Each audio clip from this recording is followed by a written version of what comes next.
Je m'appelle Cédric Garot, domaine Garovin du coup, du même nom de famille.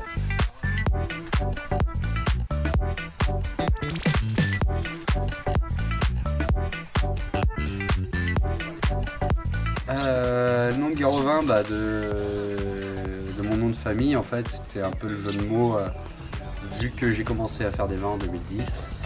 C'est pas une reprise familiale. C'est une création totale, donc du coup j'avais pas de nom de domaine comme on peut avoir ou nom de château. Je me suis dit autant utiliser mon nom, le Garot. Et pour le jeu de mots, Garovin, qui est un petit jeu de mots à la française. Okay. Voilà.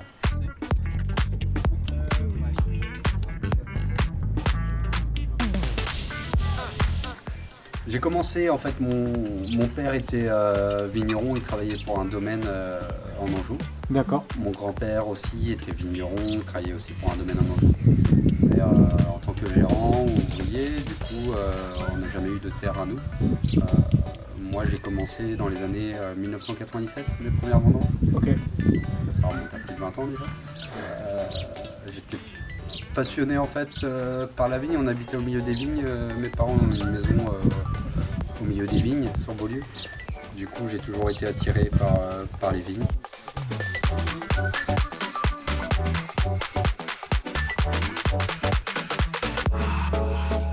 Du coup, voilà, j'ai quand même continué dans le vin, mais vers le commerce, en me disant que mes profs va plutôt vers le commerce, tu pourras travailler. Autrement, si tu restes vers la viticulture, tu seras toujours ouvrier viticole. Donc je suis parti vers le commerce en me disant bon, au moins je pourrais travailler dans les vignes, vendre du vin. Et voilà, je suis parti à Bordeaux faire mon BTS. Et à l'issue de ce BTS, après 2001, quand j'ai eu mon diplôme, toujours en me disant que je voulais faire du vin au fond de moi, mais toujours pas possible dans ces années-là. J'ai voyagé en Irlande 1 an pour approfondir mon anglais, on va dire.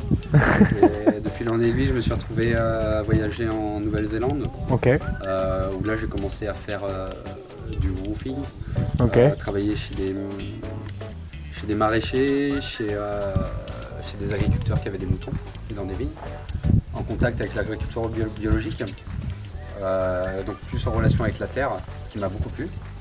Et, du coup je suis revenu en 2008 en France. Et là le vin biologique, vin naturel, on ne parlait pas encore des vins naturels à cette époque-là, pas trop. Du coup j'avais entendu parler de petits vignerons qui commençaient à s'installer sur des petites surfaces et qui commençaient à faire des vins très intéressants. Du coup je me suis dit bon allez, je me lance, je cherche des vignes. J'ai trouvé 2 hectares en 2010.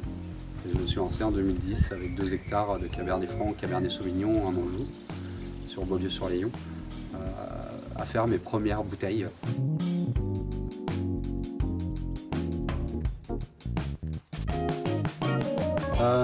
Moi, comme je te disais, en fait, c'est le bio est venu très vite. J'ai travaillé chez beaucoup de conventionnels, où j'ai vu ce que je voulais pas faire.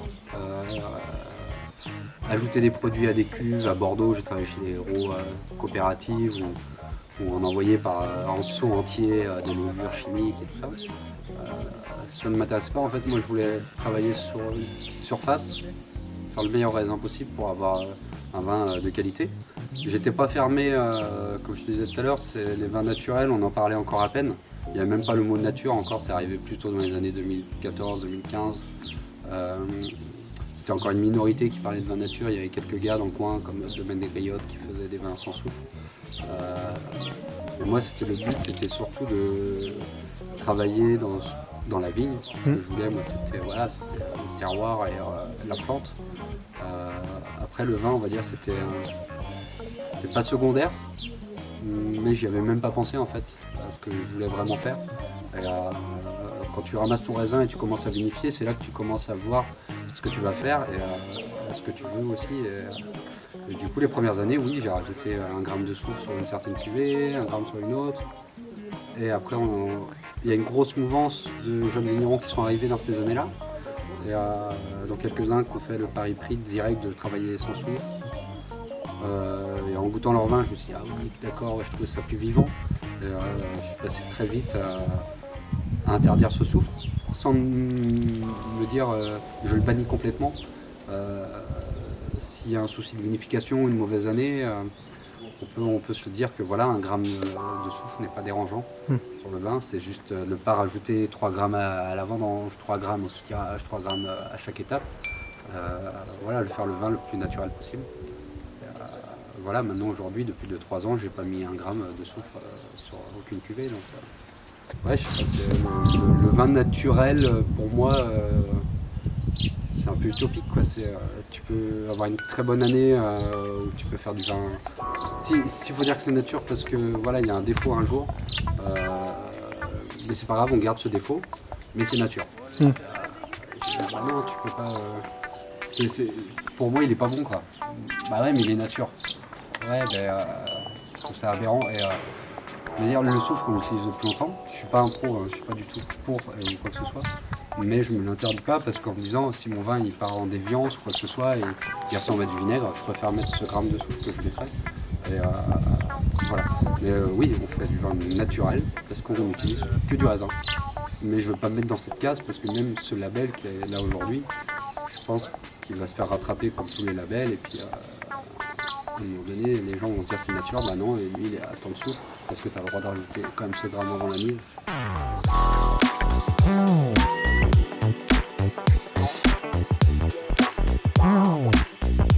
Et du coup là on est sur des très vieux terroirs. Tu vas 10 km en amont, en aval du Léon, c'est un terroir complètement différent. Là on est sur le schiste, tu vas plus sur le Saumurois, tu es dans le calcaire, d'Anjou blanc, d'Anjou noir. Des chemins complètement différents des uns des autres. Donc je me suis installé parce que déjà les terres étaient moins chères, on va dire. Il y avait la famille, ce qui est très important quand tu t'installes. Mais ouais, des terroirs assez exceptionnels, très vallonnés. Des coteaux, qu'on appelle coteaux du Léon. Terroirs pas très faciles à travailler en bio, du caillou. Mais du coup des typicités. C'est quand même une région où tu peux faire des vins blancs secs d'exception. Des très bons rouges. Voilà, c'est pas Bourgogne non plus ou quoi que ce soit, mais tu peux faire des bêtes mat, les bulles, anciennement les créments, des bulles, on peut même faire des moelleux, comme on a dégusté tout à l'heure, des rosés. On peut, en fait, pour moi, c'est un grand, comment dire, c'est une cour d'école, quoi. On apprend tous les jours, de toute façon, les vignerons. J'ai entendu un vigneron un jour qui m'a dit, il a du vin depuis 40 ans, monsieur Piton, Jocto, qui me disait, tu verras, même au bout de 40 années, tu apprendras encore. Et c'est vrai que c'est ça qui est beau, quoi, parce que tu as le terroir qui est là, mais en fonction du climat, de la pluviométrie que tu vas avoir, de l'année du millésime, tu fais un vin complètement différent. Et après, tu peux aussi t'amuser en cave, parce que du coup, tu peux faire des vinifications différentes. Et moi, c'est aussi le bonus, en étant un point négatif à la base, de ne pas avoir de terre, c'est que j'avais pas de clients. Du coup, j'ai pu faire ce que je voulais, j'étais pas ancré sur un domaine familial qui m'aurait peut-être... voilà. Et du coup, je me suis amusé comme je voulais, en faisant les vins que je voulais, qui me plaisent avant tout. Et je pense que quand tu fais des vins qui te plaisent, du coup, voilà, tout est ressenti dans la bouteille. C'est pour ça qu'après, on ne veut pas travailler avec le produit, parce que du coup, t'as plus aucun ressenti derrière. C'est ça pour moi la notion de vin nature. C'est pas vin nature parce qu'il n'y a pas que de produit, c'est le vigneron, le terroir, c'est plein de choses, le climat, c'est ça qui est. Le pétillant naturel, en fait, c'est le même raisin de A à Z. La définition que je peux faire le plus court, c'est que la plupart des vins pétillants, des bulles, méthodes traditionnelles, tout ce que tu peux, tous les noms qu'il peut y avoir, sont souvent vinifiés en sec et après avec avec des rajouts de sucre, de levure ou alors des rajouts de mou qu'on peut faire pour avoir un vin pétillant naturel. Tu peux rajouter du mou, on va dire, c'est pas du plétnat du coup, mais tu peux rajouter du jus de raisin l'année d'après et refaire monter en bouteille.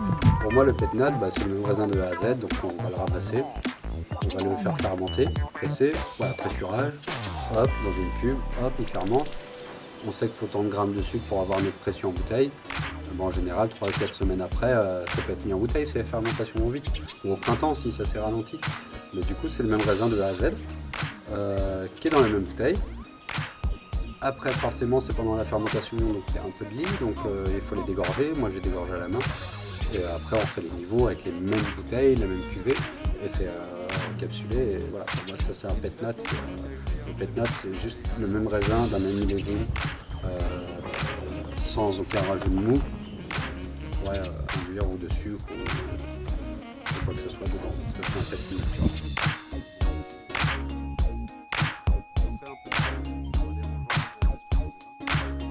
Et après, les étiquettes, quand on fait une cuvée, moi j'aime bien avoir l'étiquette après avoir fini la cuvée. Donc, les deux premières, voilà, c'était en jour rouge, en jour village. Maintenant, elle s'appelle Métis, c'est l'assemblage des deux cépages qui marchent bien ensemble. Le lunatique qui est Mont Blanc sec,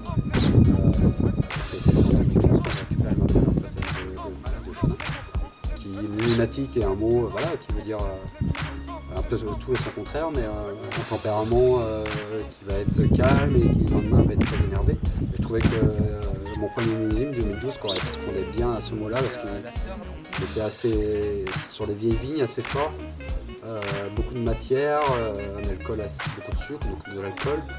Et un nez assez sur les fruits, complètement différent le nez et la bouche. Et du coup ça correspondait bien. Donc je suis parti sur le lunatique.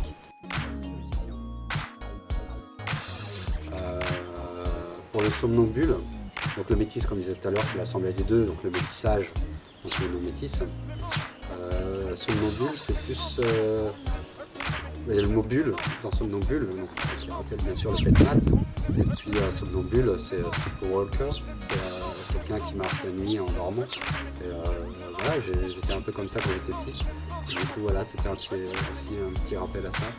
Et je pense quand on boit des bulles, c'est en soirée souvent, c'est vraiment un peu euphorique, on n'a pas envie de se coucher, on fait la fête. Et somnambule correspondait bien à ça.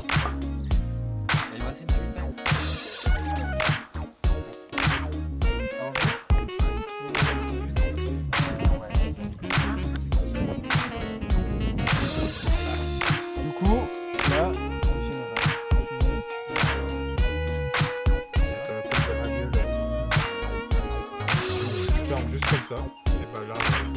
Fantastique. C'est fait. Et là c'est bon. Du coup ça fait le même. Je trouve ça assez passionnant parce que du coup, j'ai pas l'habitude de manger coréen et les blancs on les accorde pas toujours, on les prend rarement avec de la viande ou autre chose. Je le fais de plus en plus moi, même sur les fromages ou quoi que ce soit. Et je pense, comme je te disais, c'est qu'on peut accorder tout avec tout en ayant les bons accords. Que ce soit comme tu disais, des trucs qui de partout, et du coup je pense qu'on peut mixer aussi les aliments coréens avec les aliments français et pourquoi pas les vins français avec des plats coréens. C'est ça aussi qui joue le monde et c'est plein de cultures différentes et je trouve ça assez passionnant. Après il faudra encore pousser plus loin pour là, on n'a pas dit mais Ok. Ou alors il me reste un peu d'huile d'olive, je sais pas. D'accord, juste. Ah oui, d'accord. On n'a jamais essayé.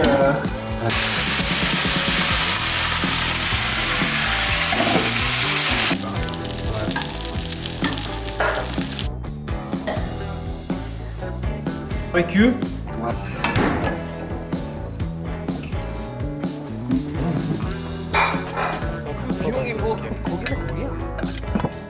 Alors.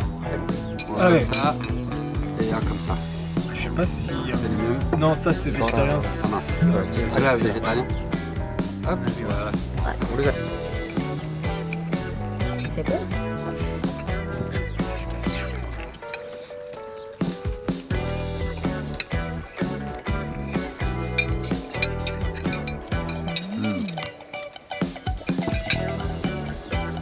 on sent bien le romarin en plus. Oui. C'est En fait, bien. ouais, en fait c'est... Mais juste... Le vin, c'est vraiment. Je sais que la plus en plus, parce que tu sais, nous on démarre avec des jeux minéraux.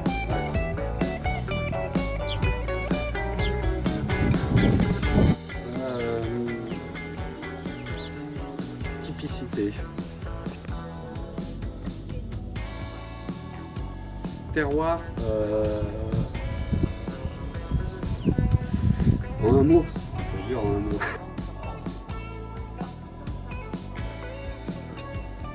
En un mot, bah, je veux dire signature. Vin nature, vin normal. Climatique, un bleu, un fromage bleu.